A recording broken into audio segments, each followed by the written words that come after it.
सोचिए जरा, समुद्र की गहराइयों में जहां बड़े बड़े ऑयल रिग्स और पाइपलाइनें बनती हैं, वहां एक बहुत ही जरूरी काम होता है, अंडर वाटर वेल्डिंग। ये वो चीज है जो हमारी आज की दुनिया को सचमुच में जोड़कर रखती है। लेकिन दशकों से इस तकनीक के साथ एक बहुत बड़ा राज जुड़ा हुआ था। कई सालों तक पानी के नीचे किए गए वेल्ड इतने ज्यादा कमजोर और खराब होते थे कि यकीन करना मुश्किल है। उनमें ऐसे छेद और दरारें रह जाती थीं जिससे किसी बड़े हादसे का खतरा हमेशा बना रहता था।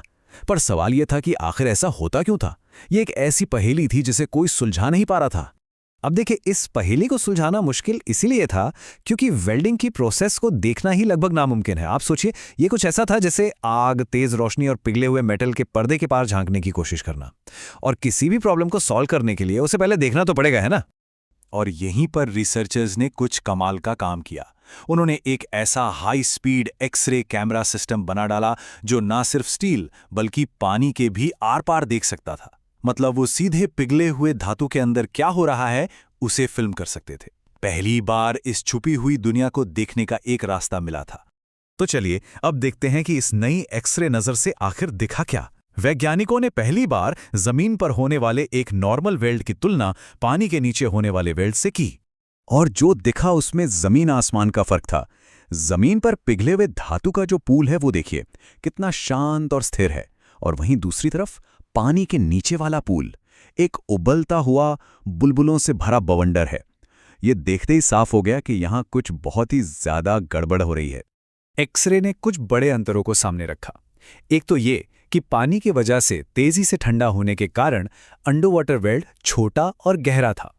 पर जो सबसे चौंकाने वाली बात थी वो थे हाइड्रोजन गैस के ढेर सारे बुलबुले, जो जमीन पर होने वाली वेल्डिंग में तो लगभग थे ही नहीं। तो अब शक की सुई इन बुलबुलों पर थी। लेकिन क्या यही असली विलन थे? सिर्फ बुलबुलों को देख लेना काफी नहीं था। ये साबित करना जरूरी था कि वेल्ड को बर्बाद करने वाली इस अस्थिरता की जड़ यही बुलबुले हैं। मतलब उन्हें रंगे हाथों पकड़ना था। तो ये जो इतनी जबरदस्त उथल पुथल मची हुई थी, उसके पीछे आखिर था कौन? क्या ये सिर्फ पानी का ठंडा असर था या इन बुलबुलों की कोई गहरी साजिश थी? हाई स्पीड एक्सरे वीडियो ने आखिरकार इस राज से पर्दा उठा दिया। पिघले हुए धातु के अंदर हाइड्रोजन के बड़े बड़े बुलबुले बन रहे थे और किसी गुब्बारे की तरह फूल रहे थे। ये इतने बड़े हो जाते थे कि पूरे मेल्ट पूल को ऊपर की तरफ धकेल देते थे। और फिर एक छोटा सा धमाका, वो बुलबुला एक मिनी एक्सप्लोजन के साथ फट जाता। इस धमाके से पिघला हुआ मेटल ऐसे उछलता जैसे कोई सुनामी आ गई हो। बस यही वो पल था, यही वो छोटा सा धमाका था जो दशकों से पूरी प्रक्रिया को बर्बाद कर रहा था, और किसी को कानों कान खबर तक नहीं थी। और अगर किसी को अब भी कोई शक था तो इन आंकड़ों ने उसे हमेशा के लिए खत्म कर दिया। ये ग्राफ मेल्ट पूल की सतह की ऊंचाई दिखा रहे हैं। जमीन वाली लाइन देखिए, लगभग सीधी है, मतलब स्थिर, और अब पानी के नीचे वाली पूरी तरह से बेकाबू। तो सबसे जरूरी बात, इस अस्थिरता को नापने के लिए वैज्ञानिकों ने एक केओस स्कोर बनाया। पानी के नीचे वाले वेल्ड का स्कोर था 1.72, जबकि जमीन वाले का सिर्फ 0.90, मतलब लगभग दुगना। अब ये बात शीशे की तरह साफ थी, असली मुजरिम ये बुलबुले ही हैं। तो ठीक है, दुश्मन का पता चल गया। अब सवाल था कि उसे हराया कैसे जाए, और रिसर्चर्स जो सोल्यूशन लेकर आए वो बहुत ही एलिगेंट और स्मार्ट था। आवाज, जी हां, तेज फ्रीक्वेंसी वाली साउंड वेव्स यानी अल्ट्रासाउंड। इसका तरीका इतना आसान है कि यकीन नहीं होता। जिस धातु पर वेल्डिंग हो रही है उस पर एक अल्ट्रासोनिक ट्रांसड्यूसर लगाया जाता है।